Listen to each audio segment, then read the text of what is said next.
Boškinac mi je prvi fine dining restoran u životu.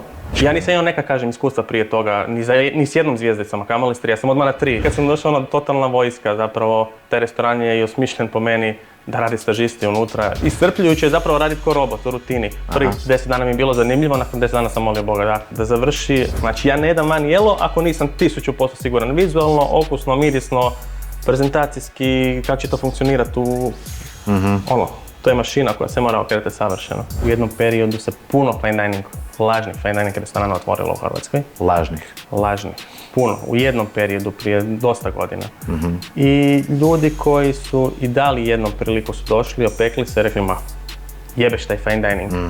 Kako ti je bio osjećaj kad si dobio objavu da si osvojio zvjezdicu?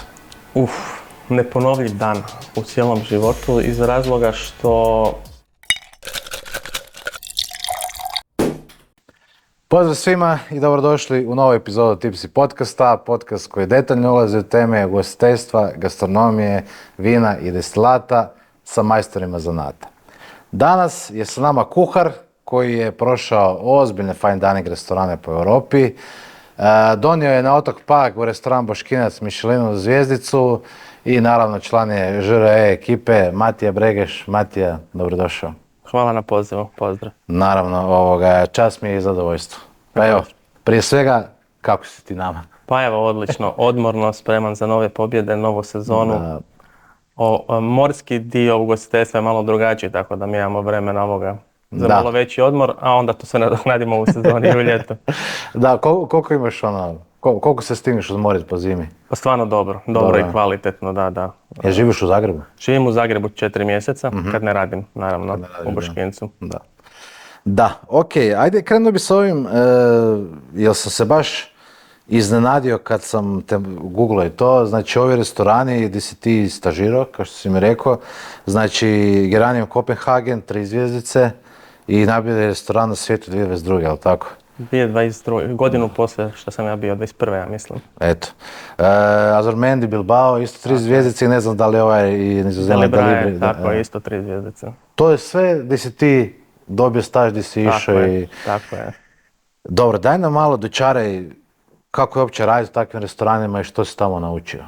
Pa prije svega ja nisam prije Boškinca i prije prvog stažiranja imao neko iskustvo fine dininga. Znači Boškinac mi je prvi fine dining restoran u životu. Dobro. I nakon par mjeseci sam dobio priliku, to jest ponudu da preuzmem Boškinac kuhinju. Što je s obzirom na moje iskustvo koje je bilo tradicionalna kuhinja, uvijek sam radio tradiciju, roštilj, ništa posebno, bio veliki izazov. I te godine su vlasnici Boškinca odlučili da bi bilo dobro otići na stažiranje. Oni su bili tu jesen u Azurmendiju u Španjolskoj, San Sebastianu. Tako da smo poslali par upita za staž i odgovorili su iz Azurmendija i u roku 10 dana ja sam bio tamo. Odmah, onako, bez pripreme, bez ičega. Tada još nije bilo na internetu da možeš pročitati, da možeš izmijeniti iskustva što to znači. Tako da, koje su to godine? 2016. Opa. 2016. da. Da. Znači, sjećam se, našao sam jedan članak u Azurmendiju, i danas je to sve dostupno, svi sve znaju. Aha. Tako da ali odlučio sam ići jer nisam imao iskustva i imao sam želju učit, ne stagnirat i napraviti neku priču sa Borisom, Boškincem i tom ekipom koja je trenutno bila sa mnom u tom periodu. I koliko dugo bio tamo? To prvo stažiranje 40 dana. 40 dana? 40 dana ozbiljnog driblinga. Dobro, ajde daj nam sad dočaraj taj dio, kako raditi, onaj francuski drill? Vojnički drill. Ja nisam imao neka, kažem, iskustva prije toga, ni s jednom zvijezdicom, a kamoli s 3, ja sam odmah na 3 došao i kad sam došao, totalna vojska, zapravo taj restoran je i osmišljen po meni da radi stažisti unutra, imaju ispod restorana 3 kao vojarne, sobe na kat, sa 10, svaka soba 10 kreveta i unutra iz cijelog svijeta djeca, ljudi, i radite gore, dole spavanje, radite gore, dole spavanje, tako 5-6 dana u tjednu, od jutra do mraka. Wow. Tako da ozbiljan dribling i ozbiljna vojska, stvarno strogoća, kontrola, ali zato su tu di jesu. Zapravo tam sam otkrio da nije odlazak u restoran samo doći pojest, nego zapravo doživljaj. Oni stvarno nude cijeli doživljaj i to je ta filozofija. Ne moraš uvijek naučiti tehnike, nije poanta iskopirati tanjur jer nije ni čar u tome, nego zapravo i vidjeti te neke druge stvari. Kratka pauza, ekipa. Želim se samo zahvaliti svima što pratite Tipsy podcast. Dolje kliknite na pretplati se, subscribe, jer čak 80% vas koji gledate niste pretplatnici na Tipsy podcast. To je potpuno besplatno, a nama pomažete da rastemo svakoga dana i da uvodimo jako puno dobrih i zanimljivih gostiju. Hvala još jednom, a sad nazad na podcast. Da, a sad me zanima, recimo ti u tih 40 dana, znači, di ti kao Matija kreneš, koji su ti prvi zadaci i ajmo reći na čemu završiš, sa čim odlaziš? To je vrlo razočaravajuće zapravo, jer počneš i završiš na istome, bar u tom trenutku. Aha. Ja sam dobio kao stanicu predjela i dobijem svaki dan zadatke, imaju listu šefa stanice svog imam i on mi da, ne znam, u 8 sjeckaš luk, 10 minuta, doslovno sve na papiru. U 8 i 10 pereš stakla, znači cijela kuhinja u staklu. Ja mislim da smo 5 puta dnevno polirali i prali ta stakla, pereš čisto, na večer opereš, ispoliraš, sutra dođeš i opet poliraš to čisto. Znači suludo baš.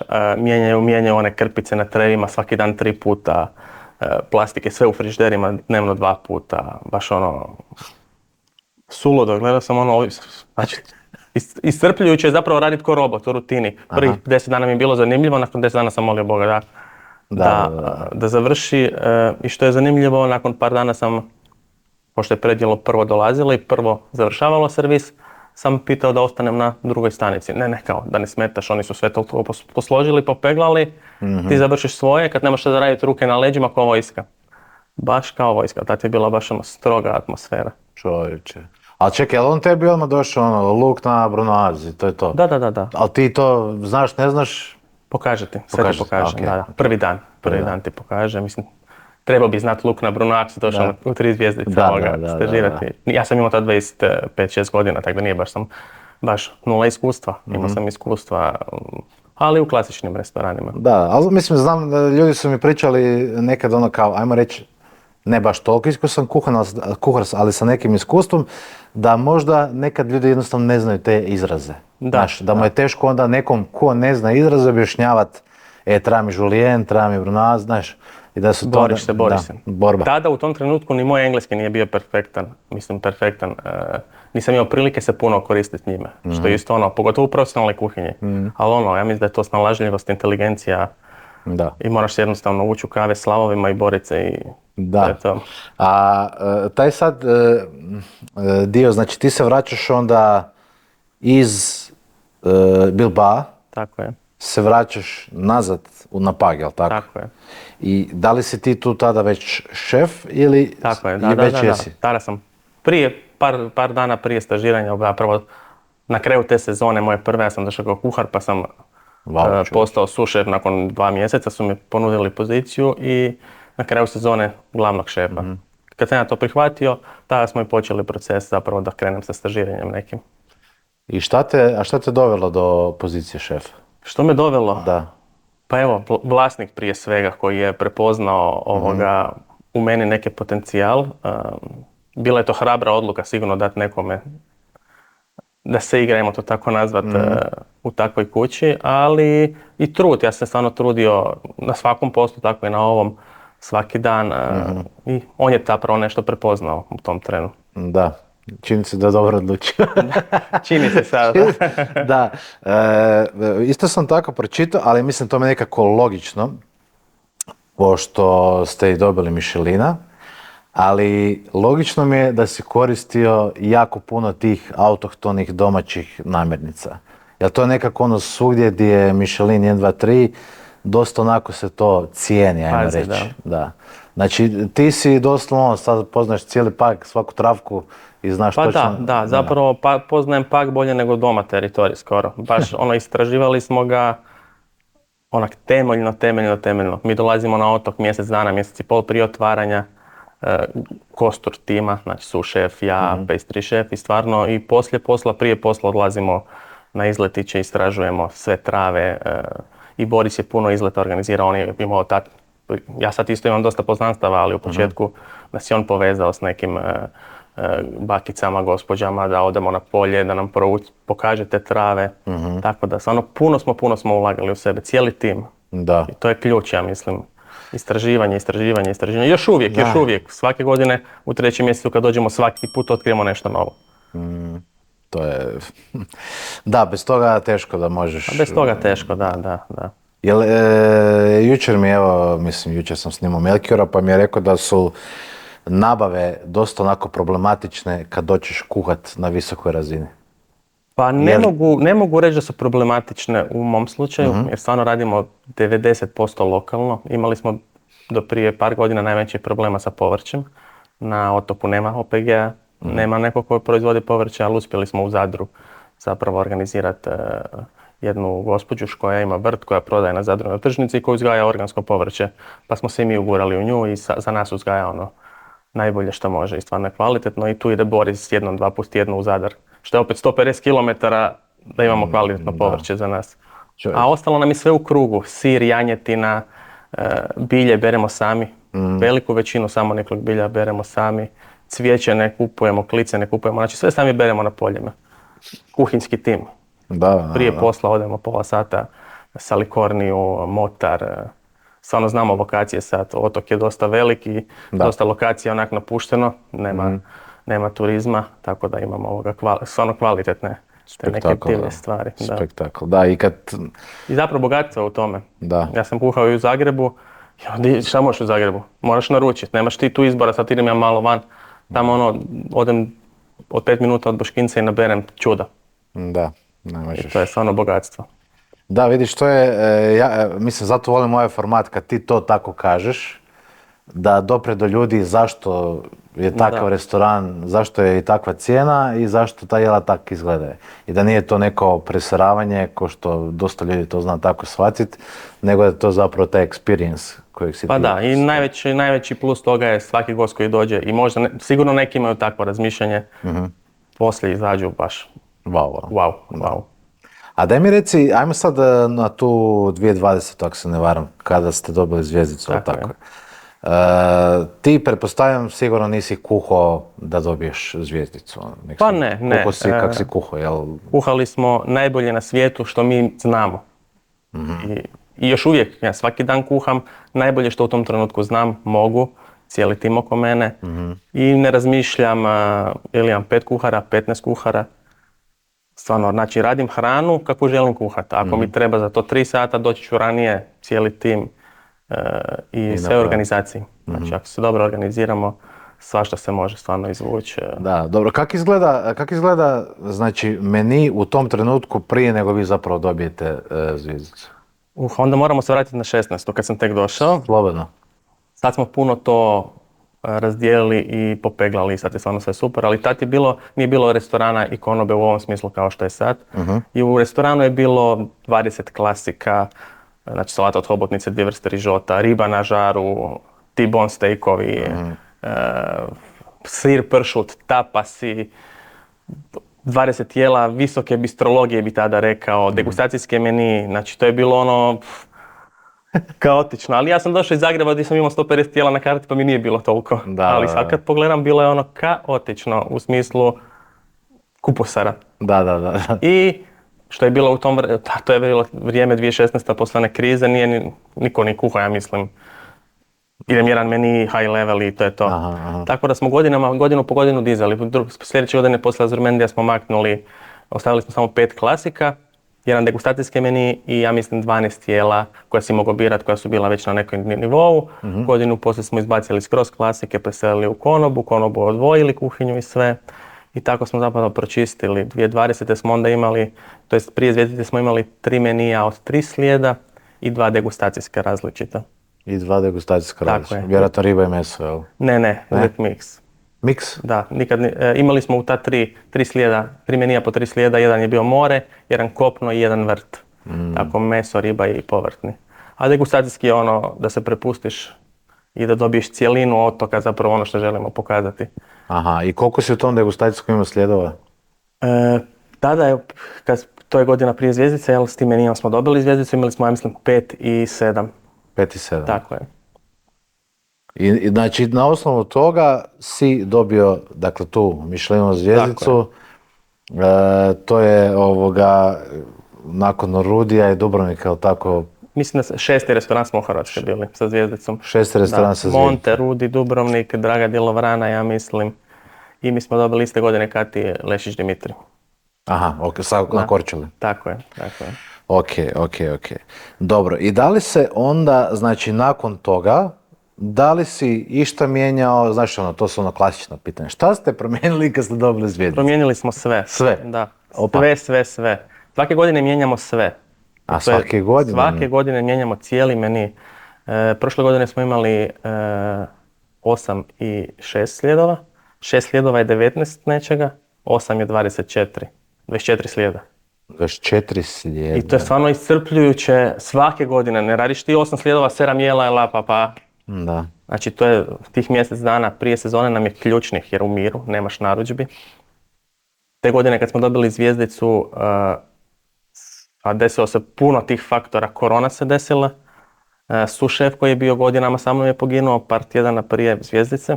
O moj Bože. I mi smo se trebali skupiti zapravo početkom drugog, otvoriti za Valentinovo. To se taman desilo par dana prije Valentinova, to je s početkom drugog mjeseca. Obustavili smo sve na tjedan dana, svi smo bili u šoku. I nismo napravili novi meni, nisam imao ni fokus, ni želju, ni volju za ništa, nego smo meni od godine prije, to je bilo i par dana prije zvijezdice. Samo preokrenuli.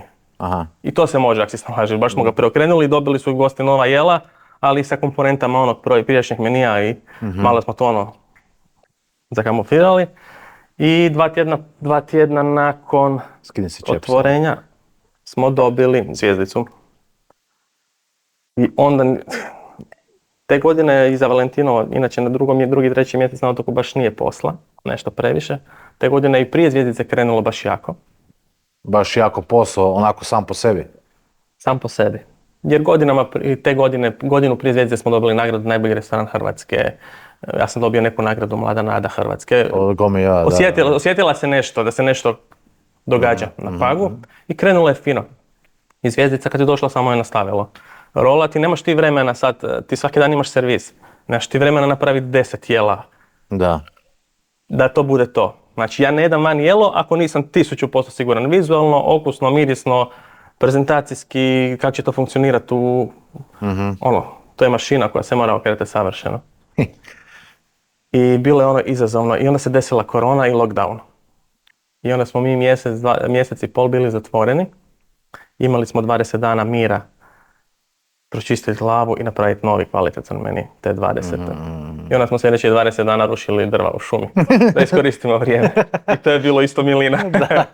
I vinograd okapali, tako da bili smo svi naplaćeni, je bilo otpuštanja, bilo je lockdown, bila su teška vremena. Plaće moraju ići, trošak je velik, hladni pogon stoji, hotel, nije to samo restorančić, to je hotel, vinarija. Strašno je bilo. Strašan pogon i strašna vremena i iskoristili smo to za okapanje vinograda, tu smo svi upoznali, nije ništa sramota raditi. Naravno, zapravo i guštali smo u tome. Jer poslije onog stresa u kuhinji uzmeš motiku, ujutro malo tamo, fizički rad, misli. Da, i upoznaš kako vino funkcionira zapravo. Sve. Šta gazda radi zapravo. I to se odrazilo na taj meni te godine koji je bio prekrasan, kojeg smo stvarno dobro smislili, jer smo imali tog vremena lockdowna. I nastavili smo onda tu godinu stvarno jako. Kako ti je bio osjećaj kad si dobio objavu da si osvojio zvijezdicu? Neponovljiv dan u cijelom životu iz razloga što pol sata prije mi se sin rodio.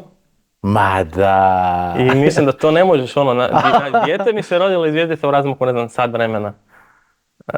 Tako da, baš se naježim svaki put. Kak si ženi uspio ja? Da, i taj dan su zatvorili, tako da sam ja već planirao prije, ona je meni javila da ostaje, da će morati roditi. Ja sam već spremio stvari, idem, javili su lockdown, zatvorili su po regijama, znači ne mogu vaniti s otoka. I nakon pol sata su javili, dobili su zvijezdicu. Sad ne znam šta sam spakiran sam zvijezdica. Majko kreće ludilo, da, baš je bio kaos. Da. A opet smo bili tužni, kažem, sušef je poginuo 2-3 tjedna prije toga i to je nevjerojatno. Plakali smo zbog njega, pomiješani osjećaj baš. Da, skroz strašno. Da, nevjerojatno koliko stvari u tako malom periodu. Koliko stvari u malom periodu, da. Emocije ti skroz ispromiješaju. Skroz. Da. Ovako, znači, osim što, dobro, ok, to je legitimno da mijenjaš svaku sezonu meni, jel tako? To je tvoj stil, tako reći već. Ali nakon što ste dobili zvjezdicu, da li su se gosti promijenili? Da li su se ljudi možda počeli bojati odlaska u restoran sa Michelin zvjezdicom? To je Pa dio. čest slučaj na Balkanu. Sigurno dio, ali veliki dio novih smo dobili. Stranaca, vjerojatno. I naših. I naših. Tu cijelu koronu smo odradili na Hrvatima i Slovencima. I radili smo odlično.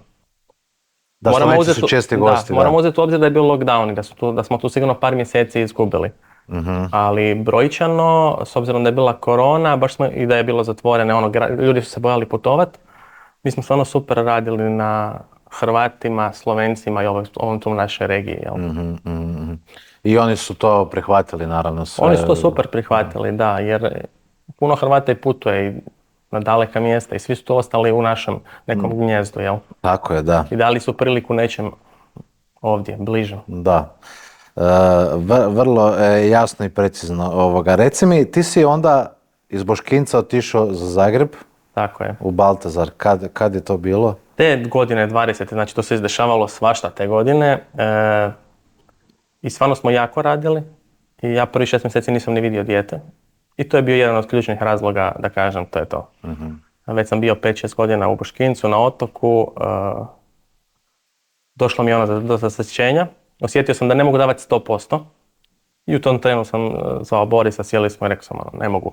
Osjećam da ne dajem 100%, da ne mogu dati više 100%, daću dok sam tu. Odradio sam tu godinu do kraja, to je bilo u 8. mjesecu, sam ja mislim rekao to je to. Odradio sam do 11. mjeseca, do zadnjeg dana, sve stvarno kao da je moje, kao da sam tu još 1000 godina. I odlučio sam za Zagreb i dao sam se godinu dana pauze, porodiljni. Proveo s djetetom godinu dana, sljedećih godinu dana. Baš jako bitna stvar.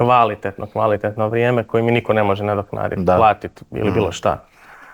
Baš jako kvalitetno i lijepo provedeno vrijeme i onda nakon godinu dana je bila opcija Zagreb zbog djece zapravo, zbog djeteta. I imao sam dosta ponuda, odlučio sam Zagreb i Baltazar. Osjetio sam neki izazov koji, popriličan izazov koji bi mogao možda odraditi i to je bilo to, da. To je bilo to. I tamo si se zaposlio? Tamo sam se zaposlio. Pokušali ste i Baltazar 2.0. To je bila jedna ključna zapravo stavka zašto sam i odlučio za Baltazar. Imali su prostor pokraj koji je prije bio neki riblji restoran i rekli su tu možeš raditi što god želiš. Ja sam rekao, ajde prvo 6 mjeseci ćemo u Baltazaru klasičnom posložiti sve. Nisam sad došao tu da idem ja sad izmisliti zvjezdicu fine dining, a vi ste tamo idemo tu napraviti neki red.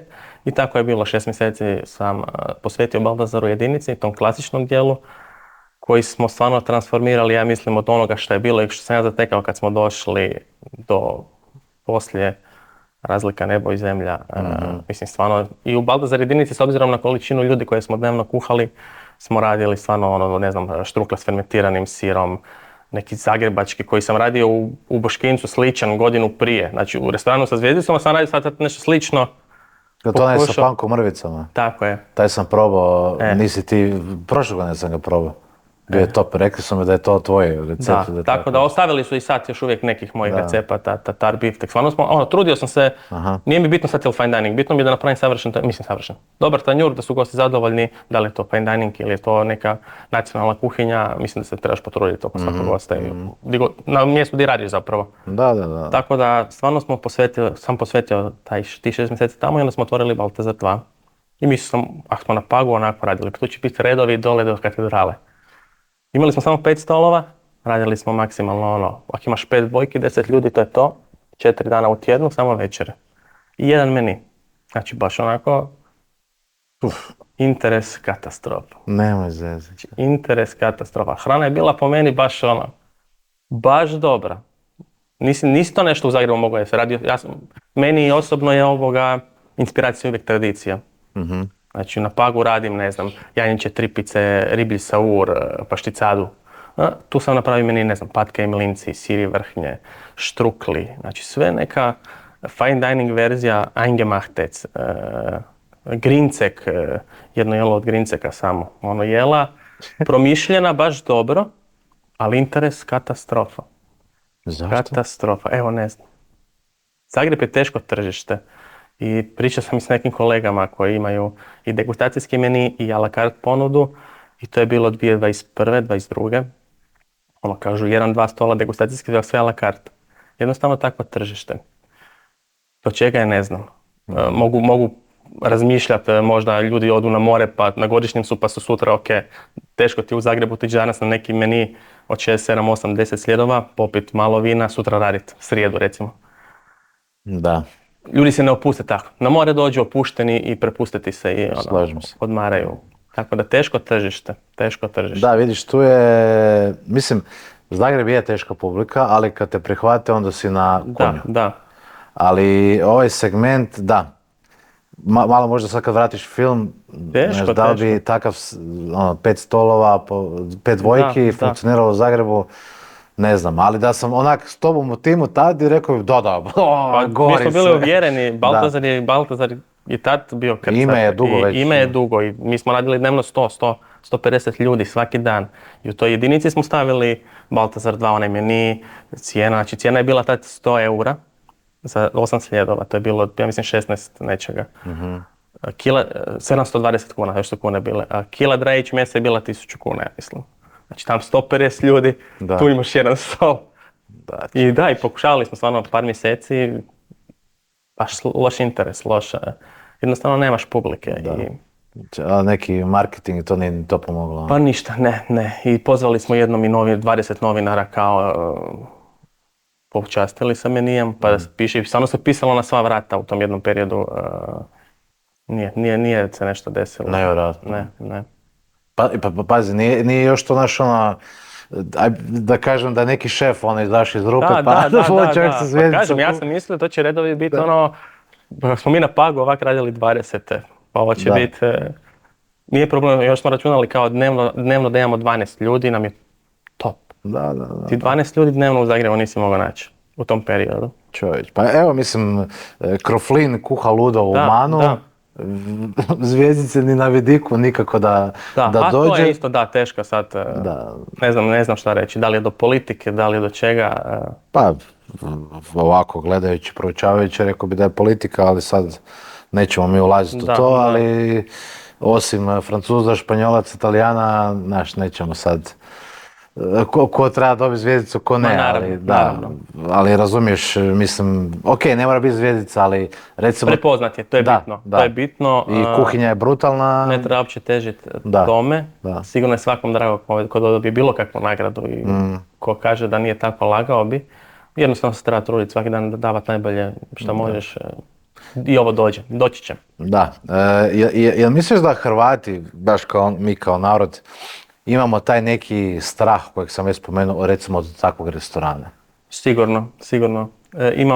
Moja filozofija je da u jednom periodu se puno lažnih fine dining restorana otvorilo u Hrvatskoj.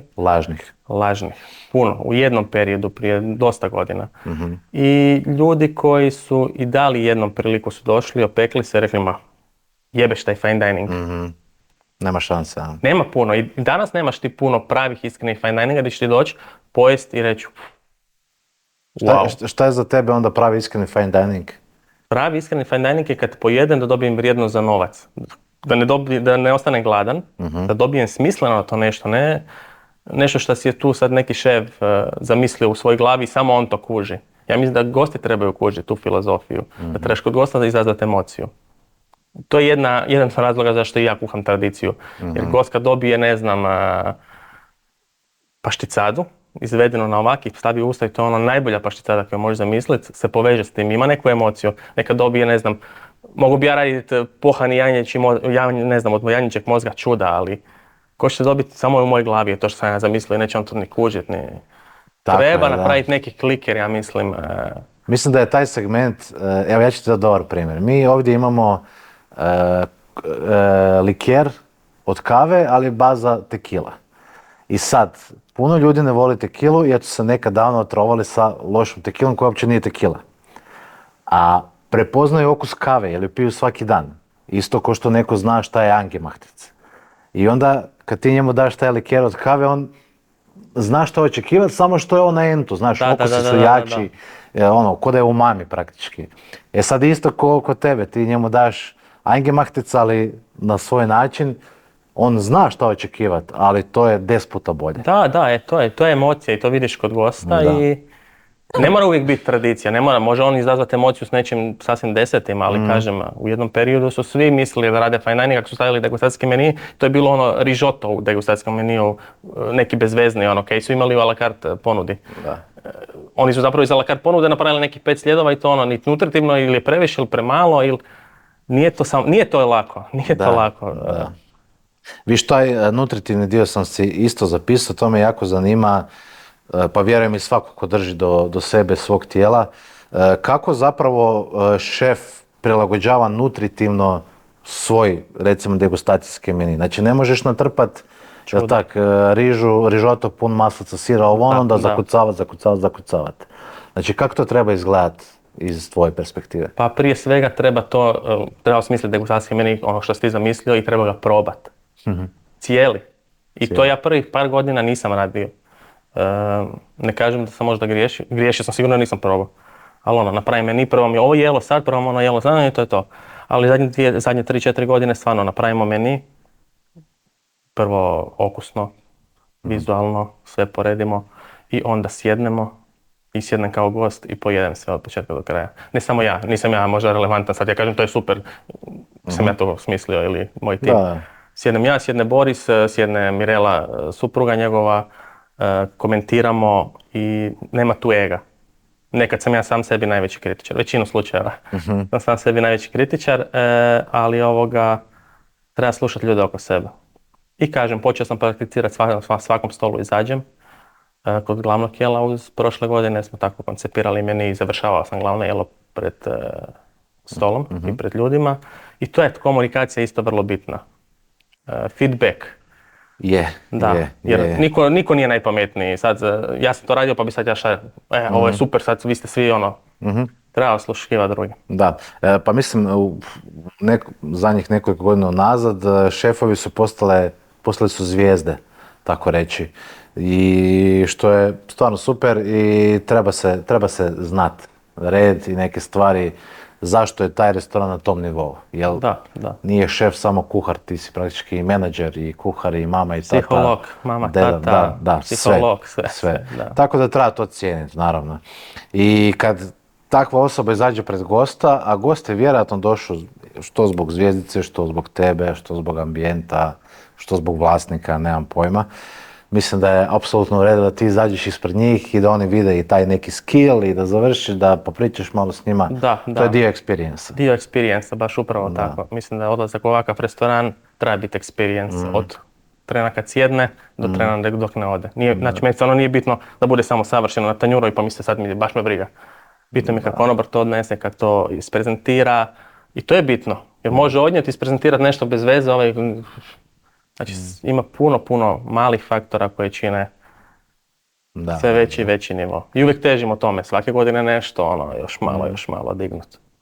Da, ok. Znači u Baltazaru dvojka nije prošla i pretpostavljam da se ovdje neki plafon dodirnuo. Pa da, kažem, stvarno smo kuhali dobro, fino, kvalitetno u toj jedinici, ali nije me to, moja ambicija, ajmo to tako nazvati, zadovoljavalo. I onda se desio taj moment da je umro Bobo, nažalost, iz Baltazara. Igor, djeca i Tamara su to preuzeli i to je išlo svojim tokom kvalitetno, ali tim tokom koji, kažem, meni ambicijski nije bio. Mislim da sam još nešto mogao dati. Imam, ajmo to tako nazvati, neki talent.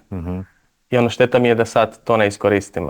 Definitivno. I baš se desio trenutak da sam opet došao u kontakt s Borisom. Malo smo pričali i osjetio sam i da tam nisam završio, da možemo još nešto.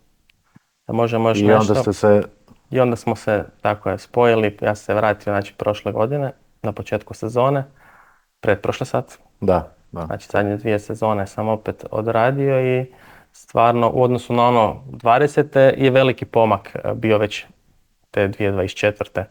moje prve povratničke godine, jer imali smo samo 2 menija, imali smo samo 1 servis, samo večera, u predsezoni smo nešto i ručak i podsezoni, ali anketiranje gostiju, znači ja svaki dan znam koliko gostiju jede koji meni, što mi dozvoljava još veći luksus igrat se sa i kompliciranijim tanjurima, ajmo to tako nazvati. Ja mogu stvarno pripremiti sve maksimalno šta mogu do tog trena. I stvarno mislim da smo baš digli u odnosu na 20. još baš nekoliko stepenica. Fenomenalno, da, to priča. Znači, vinarija Boškinac, sjajna vina, restoran sa zvjezdicom, konoba, tako, hotel. Konoba isto ubija, hotel. Uveli smo prošle godine i branč, tako da sad gosti mogu doći na branč prije. Jesi ti u konobi u nekoj verziji konzultanta i tako? Da. Ja sam zapravo zadužen za svu hranu u cijelom hotelu. Znači konoba, bar, svadbe, hotel, sve. Ali sam na servisu i zapravo najveći dio vremena provodim u fine diningu. Da, nema nas puno, znači vrlo je mali tim i ja nisam šef na pasu. Ja sam šef na stanici. I na pasu. I pred gostima. Ali sve mora proći za tvoju zadnju kontrolu, svako. Tako je. I meni za konobu radimo u jednom trenu, ali to su već tradicionalna jela, ima peka, rižoto, rižotići, neke paštice, bakalar na hladno i tako neke tradicionalna jela, tripice, janjeće. Da. I to smo, koji tanjur, kolika porcija, normativi. Sve ja prolazim sa šefom koji je dolje zadužen za to i Boris isto vlasnik je dosta uključen u probu i sve. Da, vidiš, to je jako zanimljivo jer ovdje je totalno nešto drugo, kad dođe neka svadba to je pak opet nešto drugo. Da, puno različitih faktora. Kažem i branč lani smo imali branč, to mi je bio kompliciraniji mi je bio branč nego cijeli fine dining i konoba zajedno. Jer je novo, ne znaš šta očekivati, teško je naći ljude u današnje vrijeme. Možeš možda još naći za fine dining sve bi pinceta odmah zvjezdica, tu stavili ime i prezime. Ali da, teško je s ljudima u današnje vrijeme, ali opet izborimo se. Normalna je radna atmosfera, ako dođe neko divlji, odmah otpada jer ti u 10 ili 15 ljudi kolektivu koji je normalan i koji diše jedno, ako vidiš da si kontra, ne možeš preživjeti, tako da ajde stvarno da pokucam negdje u drvo. Stvarno je super, da. Da, evo već kad smo kod tih ljudi, mnogi se danas žale na radnu snagu. I kao postaje problematično, teško je naći kvalitetnog čovjeka. Zašto misliš da je danas tako i kako se ti snalaziš u tom dijelu što se tiče pronalaska svog tima, tako reći, jel? Pa stvarno imam faktor sreće veliki u tome. Ključan dio tima, ajmo reći da već godinama i radi sa mnom. Kad netko otpadne, uvijek mi dođe neko stvarno kvalitetan. Evo, stvarno nisam imao, ne pamtim problema sa bilo kim u kuhinskom sektoru. Nekako intervju, razgovor, pak je specifičan, ne možete njemu reći dođi na probu 2 dana ili 2 sata, ne znam odakle, iz kojeg dijela Hrvatske reći tima. Nego moraš procijeniti, ajde, baš ako je divlji ćeš ga se riješiti, ali evo, stvarno imam faktor sreće veliki. A zašto je teško naći radnu snagu? Mislim da današnji ljudi, mladi, nisu dovoljno posvećeni, ja mislim tome. Sve im je nadohvat ruke, puno više nego što je bilo nama. I komfortna zona stvara komfortne ljude. Da. Ajmo to tako nazvati. Da, ali opet, znaš, nismo ni mi toliko stari da nismo prošli taj dio opet. Da. A nešto se desio se neki klik u tom trenu, nije... U koroni se to promijenilo. U koroni se to, drastično promijenilo. Antisocijalni su postali. Svi. Velika većina. I kažem, ja sam imaš neki cilj, nije ni meni na stažiranju bilo lako. Da. I rađe bi doma, poslije cijele sezone što sam se, tad je bilo drugačija vremena, nije tad bilo ni slobodni dan, kakvi slobodni dani, od jutra do mraka, pokušavaš nešto napraviti. Stvarno smo radili jako puno. Ali imao si neki cilj, nešto naučiti, nešto, grizli. I tam sam došao, polirao sam one prozore, nakon 10 dana sam mislio i ali opet zagrizeš i poliraš i gledaš okolo i stvarno iskoristiš maksimalno što možeš iz te okoline. Da. Možeš naučiti nešto iz lošeg, nešto, iz svega možeš naučiti nešto. Da. I taj mindset treba imati, ja mislim. Da. Nekako je, znaš, mi smo krenuli od nekog dna, evo, bar praktički svi sa kojima sam pričao, znaš, ja sam bio skladištar, logistika, vozio, zime, hladnoće, vrućine, šta god, Ti si ribo, stakla, krenuo si, pa kada si uopće krenuo kuhati, s koliko godina? U prvim srednji, znači 15 godina. On doslovno si vuku za, mogu ja s vama, Da, mislim. 15 godina i kažem, nije lako. I kad 2019. kad sam bio u tom Geraniumu, najbolji restoran svijeta je proglašen, prvih tjedan dana sam 12 sati dnevno klice čupko. Znači ja sam poslije sezone došao, poslije sezone, krvave sezone došao tamo u formi. U Kopenhagen, jel? Tako je. Znači nakon 3 dana sam išao kupovati tablete za bolove. Daj, ne zezaj. Doslovno od 8 ujutro do ponoći za visokim stolom. Prvih tjedan dana sam bio na toj jedinici, tam smo se mijenjali svaki tjedan. Doslovno imaš ne znam ovakvu neku travu i sad ti moraš ovaj je 2 cm, ovaj je 3, ovaj je cvjetić, ovaj je listić, ovaj je sve tako razvrstat. I tak cijeli dan stojiš na mjestu, poukočen. Ovaj dio nogu odrveni. Baš se sjećam, tetive su mi bile upaljene, boli glava. Čekaj, Geranium isto ta francuska škola, a? Pa Geranium je skandinavska škola i stvarno, Skandinavska škola. Azurmendi je 3 zvjezdice, Deli Bry u Nizozemskoj 3 zvjezdice i različiti su stilovi, a ovo je bio još level up. To mi je baš bilo wow. Najbolji na svijetu, evo, stvarno, toliko sve promišljeno u tom trenu. Daj nam to piši. I pošto 99,9% nas, ne znam, da li će ikad jesti tako restoran. Da. Pa svaka osoba ima, svaki kuhar ima neki svoj stil, nešto što on preferira, jel tako? U tom trenu sam ja najviše preferirao Geranium. Bio sam zaljubljen u tu kuhinju, čista, ali opet duboka. Znači čistog izgleda, sve na svom mjestu, vrlo pedantna, vrlo uredna, vizualno wow, okusno wow. I kad sam došao u taj restorant, kad sam vidio koliko je to promišljeno, znači tam je sve promišljeno, svaki milimetar. Kažem, svaka trava, dobiš tako neki štos trava, ovaj klica tu, cvjetić tu, ovaj listić tu i to je sve upotrijebe na tanjuru, toliko perfektno, mislim nije za svakoga naravno, ali baš je dotjerali su do perfekcije. A perfekcija je čime mnogo kuhara ovoga teži. Ne postoji, ali teži. Da. A šta si radio nakon tih tjedan dana čupanja klica? Nakon tjedan dana sam išao u pastry. To me zanimalo isključivo zbog kruha, oni su imali 2-3 vrste odličnih kruhova, tako da sam se zadržao tjedan dana tamo, tjedan dana meso i tjedan dana povrće onda. Tako da, Geranium je odličan bio jer se rotiralo naspram Azurmendija. A opet Deli Bry je bio specifičan, oni dosta neke azijske tamo kuhinje upotrebljavaju, ali tam sam mogao reći šta god želim. Dobio sam prvi dan svoju jedinicu, svoj tanjur, pokazali su mi ti radiš taj tanjur. Poslije Azurmendija mi je ovo bio šok jer sam očekivao da ću prat prozor. Znači tražio sam restoran bez prozora. I bilo je odlično, kažem, prvi dan, prvi tanjur su mi dali, pokazali, prva 3-4 tanjura pogledali, super ispravili i ja sam svih mjesec dana imao tu stanicu, to jelo. I svaki dan sam rekao, danas bih htio vidjeti ovo, ili su rekli, ok, sutra u tom trenu si ok, imaš 2 sata, moraš svoju pripremu napraviti za taj tanjur, ali ova 2 sata možeš tamo i onda će ti pokazati. Stvarno to je bilo wow iskustvo. S sve strane. Znači Nizozemska i Kopenhagen, kad si tamo išao, u kojem trenutku? Pa to je u tom 16. je bio Azurmendi. To je sve taj dio, a? 16. Azurmendi, 17. Deli Bry i 18. na 19. Geranium. Ja sam u šusu odmah svake zime. Znači ljeto cijela sezona drmaš tamo. Mislim, nisam imao iskustva. I trebalo je upgrade-a nekog. Niste imao, sad danas svi se oslanjaju internet aplikacija, pa ne znam, iz Google-a, sad chat, neće ti chat napraviti meni. Trebaš proći, Da. I onda 20. su mi se rodilo prvo dijete i onda sam rekao, radim dosta. Da. Zima je sad za djecu, imam neko znanje. Imam neko iskustvo i sad već mogu i u glavi iskombinirati neke.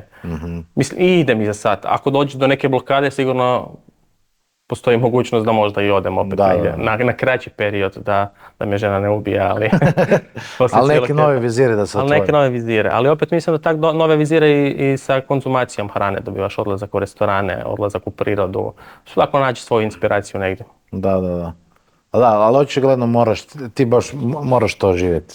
Pa moraš to živjeti, moraš to voljeti, težak je posao, ali to zadovoljstvo na kraju ako nemaš koje je iznad ove težine, mislim da nema smisla. Da, like, koliko je tu truda čovječ. Da. Koliko je tu truda. Šta? Da, i stalno razmišljaš o tome. Kad se probudiš dok ne ideš spavat, pogotovo kad si u tome. Da. Kako izgleda onda klopa kod tebe doma? Šta se kod tebe doma jede? Pa zapravo najčešće kuha žena. Ja baš jedem, ajde, ove zime sam ja preuzeo malo kuhinju, ali stvarno jedem klasičnu hranu koji svi. Ne znam, faširanci s keljem, sarma, buncek, variva, rižota. Vrlo jednostavna, ali ukusna hrana. Jel? Naravno. Da. Isto, onda je dobra namirnice. To Da, ma dobra namirnica je ključ, još ako znaš neke tehnike, a ja znam nešto malo, onda Nešto malo. onda to dobro na kraju ispada. Da. Imao sam ovdje jednog gosta, isto pričali smo, dotakli smo se janjetine.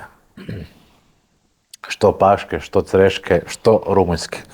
I sad ljudi često, znači to je bila polemika, da si ti vidio taj Instagram, to moraš vidjeti. Ti komentari su brutalni. Gore. Da. On je mislim, puno je tvrdnji da pola njih koji tvrde da jedemo pašku janjetinu, da to nije paška janjetina, nego da dođe tamo sa kombijem, sa punih rumunjskih janjaca i onda ih mesari tamo i onda kao prodaju.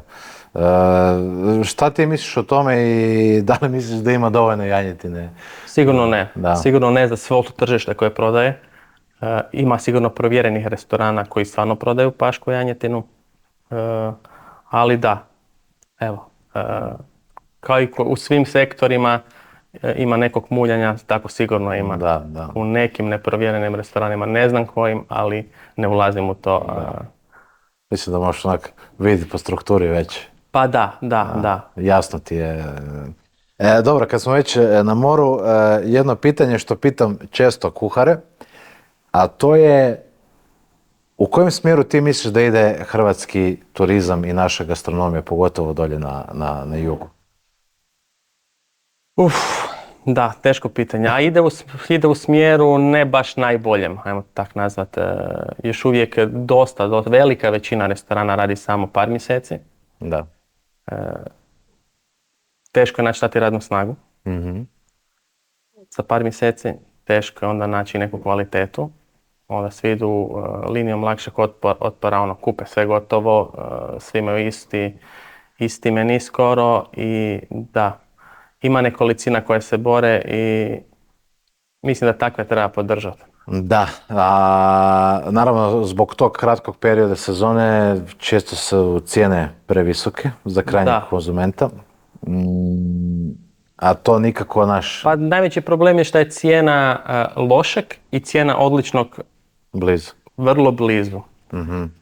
Prije si imao od 5 kuna ili 10 nešto bez veze, a onda visoko ako želiš je tu. A sad ovo se diglo, a ovo više isto nema mjesta rastu. Da. Mislim, treba uzeti u obzir, namirnice su otišle, boli glava. Svake godine i ove godine opet. Užasno skupo. Plaće su narasle, znači radna snaga je puno skuplja nego prije. Mm-hmm. Ljudi više ne rade kao prije na sezonama, od jutra do mraka. Sad svi... Tako da puno je tih faktora, ali kažem, ključno je zapravo ti lošiji su digli cijene da su se skoro približili tim vrhunskim i onda je to nema nekog sazmjera, jel? Što je realno užasno. Nema smisla, da. Stvarno sam imao neka loša iskustva. To mi je nevjerojatno da ne mogu još dan sebi oprostiti da sam dao 60 eura za to. Za nas troje, a od nas troje je jedno dijete koje jede ko vrabec. Da. I bilo je odraslo. Da, i 60 eura. I bit će toga sve češće, ali mislim da takvi ne mogu opstati dugoročno. Misliš, a? Ma mi sigurno. Misliš da će publika to kazniti? Ma jednom sigurno. Da. A da ti možeš donesti odluku kako bi po tebi izgledala gastronomija u Hrvatskoj? Pa sigurno se može napraviti puno, treba malo truda. Znači, samo je bitan trud. Dosta smo kao narod, nemam pojma koja je prava riječ.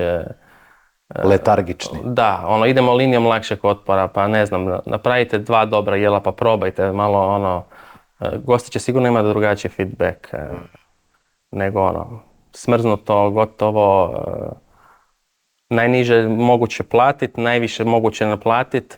Mm-hmm. A ja mislim da bi trebao biti neki balans, znači često kažemo, ne znam, odeš u, ne znam, Makarsku na glavnu plažu, sve po ćevapima, freganim lignjama, Da, pa treba nam picama. iskrene konobe. Treba nam puno iskrenih konoba. Ali misliš da bi trebao biti balans između takvih i konoba i fine dininga, ono? Pa sigurno. Da. I cjenovno i kvalitetno i... Ali bi trebala biti cjenovna razlika da se zna, da, što je šta. da. Upravo Znači to. u konobi je ono folklor, fine dining je fine dining, da bude, da, Točno se kvalitet. treba podijeliti i zna se što je što. Nekak sumnja da će se to dogoditi. Nekak je sve ono, i konobe danas, i pice i ćevape, po takva potražnja, idu svi linijom lakšeg otpora. Da. Mislim, ako nemaš ćevape, a gost dođe, šta će reći? Idemo na... A je li možda zato što privlačimo takve goste? A sigurno je dio i od toga. Da. Sigurno je dio od toga. Da. Ali treba i goste educirati. I to je jedna od naših misija u Boškincu, educiramo goste. I možda nismo uvijek u pravu, ali trudimo se. Ne idemo linijom lakšeg otpora. Na otoku smo na tržištu koje je ono Zrče, vrlo blizu. I nikad nismo imali ćevape ili picu. Tražili su nas, ali ono, probajte ovo. Probajte. I ako si iskren u tome šta imaš, šta nudiš, niko ti neće reći ono, katastrofa. Da. Ajde samo da se vratimo malo na Boškinac. Daj mi reci, ovo što kad je završilo, gdje si rekao da ste bili Hrvati i Slovenci najbolji i najveći gosti, ko su sad gosti? Evo recimo neka retrospektiva prošle godine. Da li ima tih Engleza, Amerikanaca? Pa ima nešto Amerikanaca, ima iz cijelog svijeta stvarno dobivamo klijentelu. Ima puno naših, ima puno Slovenaca, Austrija. Amerikanaca nema sad velika baza, nešto ima. Ali, kažem, miješano je. Da, znači ono Austrija, Slovenija, to su ljudi koji dobro stoje. Da. I sigurno voli fino pojesti. Da. Definitivno. Ma da. Da, daj malo žre udruga, znači šta je to uopće, šta je žre udruga zapravo za ljude koji ne znaju? Pa to je udruga mladih restauratera u Europi. Ima u svakoj zemlji, ne u svakoj zemlji Europe, ali ima u nekim zemljama i tu su restorani koji se žele malo istaknuti sa svojom kvalitetom, sa svojom ponudom. Udruga je odlična iz razloga što i konekcije, i nama je bitna konekcija kao i drugim poslovima, tako da sigurno je benefit konekcije sa drugim šefovima, iskustva drugih šefova, restauratera, ispitivanje tržišta, što oni nude, kakve goste imaju, tako da... Vidio sam da je lista onako poprilično bogata. Da su neke legende tamo, tako da... Da, ima stvarno odličnih restorana, kažem, i super je za konekciju. Puno radimo, malo slobodnog vremena imamo i onda nekoliko puta godišnje kad se skupimo i sad u Hrvatskoj, kažem, sa kolegama je prekrasno iskustvo razmijeniti. Apsolutno. Kako je prošla godina. Apsolutno, tako da. Ok, ovako. Znači, sad pričamo o, ajmo reći, nekom standardnom kuhanju doma. Na prvo. Koje tehnike bi trebao onako neki amaterski kuhar naučiti, koje bi ti preporučio, da bi doma počeo raditi neka smislena, ukusna jela, a ne da su samo neki standardi, bacim pomez, ispečem pile i to je to. Pa prvo treba znati koja namirnica se može za šta koristiti, jel? Ne možeš ti komad, ne znam, junećeg vrata naglo napraviti. Da. Trebaš znati koji dio mesa ili koji dio namirnice se može kako obraditi. Dobro. To je ključno. Drugo je ključna stvar dobra namirnica. Dobrom namirnicom možeš napraviti dobro jelo. A što se tiče tehnika, svako jelo je sad ima svoje, neko kažem. Neka namirnica se mora obrađivati duže, neka se pirija, neka se prži, neka se peče. Tako da sve do namirnice. Da, to je to. Mislim, danas otvoriš, ne znam, TikTok, sve gori receptima, svi kuhaju. Danas je sve dostupno i stvarno se može napraviti čuda, samo s malo tehnologije isto. Stvarno može se pomoći s time. Da, ja sam otkrio kanal na YouTube-u, Follow se zove restoran, svi vidio njih iz Londona. Znači, dva šefa koji, gori, znači restoran gori svaki dan. I oni ti snimaju Znači, što klasike, što ovo, ali ih primjenjuje na svoj način i objašnjavaju doslovno korak po korak kako se to radi. Tipo ono, bolognese, onda one fame sa mlijekom, ovo ono, kad se dodaje to, znači frajer ti sve objasni. I to izgleda spektakularno. A jednostavno dostupno, pristupačno korak po korak. Upravo tako. Da, ljudi su napravili takav marketing, znači oni imaju preko 2 milijuna subscribera na YouTube-u. A kuhari su i rade u tom restoranu. Da, top. Da, a restoran, kažem ti, gori, to nisam vidio dugo. A i u tom smislu idu ljudi linijom lakšeg otpora. Lakše je Volt. Da. Trebaš otići u dućan, trebaš kupiti, trebaš pripremiti, trebaš znati pripremiti, potruditi se malo. Neće ti uvijek uspjeti dobro. Meni ne uspije uvijek nešto dobro što radim prvi put. Tako je, da. Tako da trebaš uložiti vrijeme, trebaš želju imati neku. I vrijeme. Danas je vrijeme, svi vrijeme više cijene nego bilo što drugo. Ovo im je dođu doma na brzinu, to za 20 minuta dođe, pojedu i... To je onaj mod preživljavanja. Iz Jugoslavije još. Da. Daj da se nakrkam i to je to. Da. Da, ali ta količina... A dobro, valjda ćemo narast. No promijenit će se. Sad će reći nisi ti bio gladan. Dobro, šta budućnost nosi tebi i Boškincu? Pa nastavit ćemo se truditi, kažem, najbolje što znamo. Mislim da stvarno imamo super tim. To je ključ. Svega. Lakše raditi meni osobno, svima oko nas, kad imaš dobar, stabilan tim, a imamo stvarno odlične ljude. I trudimo se svaki dan i stvarno uživamo na poslu, uživamo to pokazati gostima i uživamo u feedbacku od gostiju na kraju. Divot. Baš sad razmišljam, mogu bi ja ponesti 2 kamere i da probamo to i da snimimo kod tebe. Kako to izgleda? To ne bi uopće bilo loše. Ne bi bilo loše, jel? Da. Može, dogovorit ćemo se. Matija, do tada, hvala ti puno na novom gostovanju. Evo, stvarno smo čuli super stvari i drago mi je da možemo o tome pričati, da možeš ti tu doći sjest i doslovno pokazati ljudima kako to izgleda i da nije to tabu tema kad vidiš somelija da si vidio kralja i da će te on, ne znam, da, stvarno vrlo pristupačno, svako treba dati priliku. Da, i zašto ne, da. Hvala ti puno. Ništa, hvala tebi. Sva sreća dalje i to. Hvala puno. Ljudi, hvala vam što pratite, zapratite Matiju i posjetite restoran Boškinac za dobru klopu i vrhunska vina. Vidimo se, pozdrav, živjeli.